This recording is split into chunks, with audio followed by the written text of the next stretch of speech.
आज हम लोग देखेंगे कक्षा 9 के एक्सरसाइज 2.2 का क्वेश्चन नंबर चौथे को सबसे कम समय में सबसे डेप्थ में। देखिए इस तरह के प्रश्न कैसे हल होते हैं। निम्नलिखित स्थितियों में से प्रत्येक स्थिति में बहुपद का शून्य ज्ञात कीजिए। जब भी बहुपद का शून्य ज्ञात करना होगा तो बहुत आसान क्वेश्चन होता है, इस तरह के बिल्कुल हलवा क्वेश्चन है। देखिए कैसे हल होते हैं। देखिए इनका हल क्या है। शून्य की बात करेगा तो x इस बहुपद को जो x+5 लिखा हुआ है इसको 0 के बराबर दिखा देंगे। ठीक, जब भी शून्य की बात करेगा तो इसको हम लोग क्या करेंगे, 0 के बराबर दिखा देंगे। तो अब क्या करेंगे, अब इसको बराबर के उस तरफ भेजेंगे तो क्या हो जाएगा, x इक्वल टू -1 हो जाएगा, -5 हो जाएगा, माफ कीजिएगा। ठीक है, ये हम लोग का उत्तर हो जाएगा। ठीक है, अब देखिए दूसरा प्रश्न कैसे हल होगा। अगर आपको पहले प्रश्न में नहीं समझ आया तो इसमें प्रयास कीजिएगा। ठीक है, अब देखिए जो ये बहुपद है इसका शून्य ज्ञात करना है तो इसको क्या करेंगे, x-5 को हम लोग क्या करेंगे, 0 बराबर दिखा देंगे।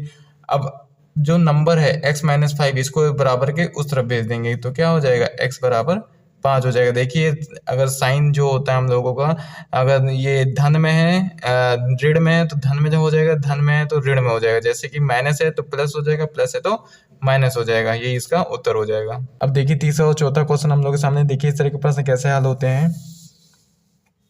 देखिए अब की हम लोग को क्या करना है, 2x+5 को 0 के बराबर दिखा देना है।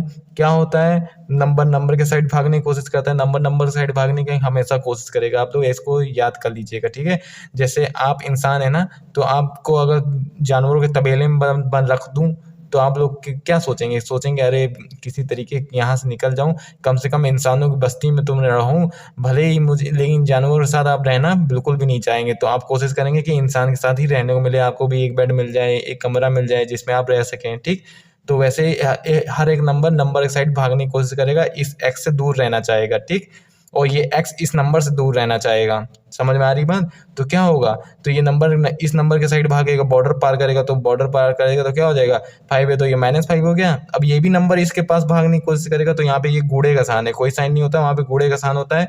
और इक्वल टू के उधर जाता है तो साइन बदल जाता है, बराबर के इधर जाएगा तो साइन बदल जाएगा। तो ये गुणा में है तो क्या हो जाएगा, भाग में चला जाएगा, यानी बटे में चला जाएगा। ठीक है, अब देखिए क्वेश्चन नंबर चौथा कैसे हल होगा। देखिए पी एक्स बराबर क्या दे रखा है, 3x-2 दे रखा है, इसको भी हम लोग 0 के बराबर दिखा दिए हैं।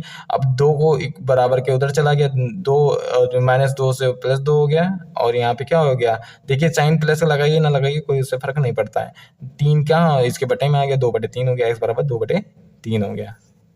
देखिए पांचवा और छठवां क्वेश्चन हम लोग के सामने। देखिए इस तरह के प्रश्न कैसे हल होंगे। देखिए इसको भी हम लोग क्या करेंगे, 0 के बराबर दिखा देंगे, और ये इसके यहाँ गुणे में तो इसके इक्वल टू बराबर के उधर जाएगा तो क्या हो जाएगा, बटे में हो जाएगा, तो 0/3।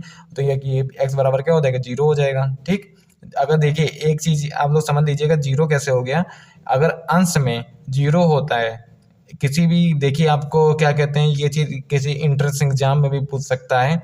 एक बच्चा था, उसका क्लास मुझसे पढ़ा था, क्या कहते हैं 10th में। ठीक है, तो वो उससे पूछा गया था कि अगर सीबीएसई बोर्ड का था तो उसमें न्यूमिनेटर होता है, आप लोगों में अंश होता है।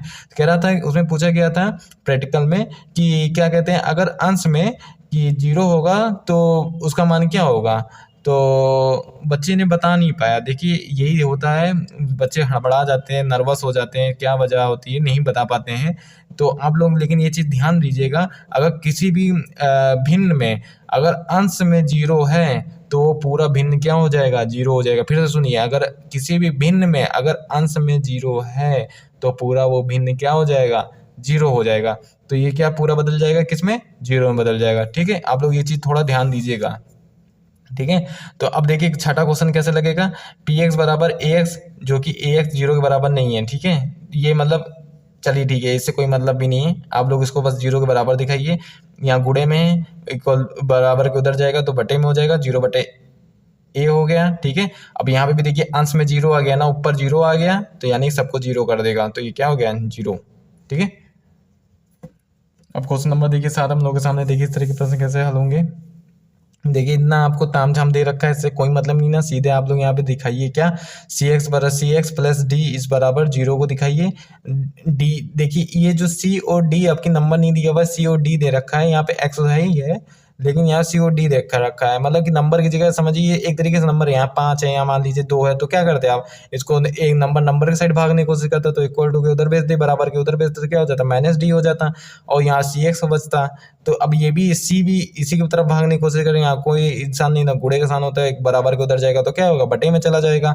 आपको धीरे धीरे अब ये सारी चीज़ें याद हो जाएंगी। ठीक है, आप लोग अगर वीडियो यहाँ तक देख रहे हैं तो देखिए यहाँ पे कोई निशान नहीं है ना, तो यहाँ पे गुणे का साइन होता है, बराबर के ऊपर उधर जाएगा तो क्या होगा बटे में आ जाएगा। ठीक है, माइनस डी अपॉन नहीं मतलब माइनस डी बटे सी हो जाएगा। ठीक।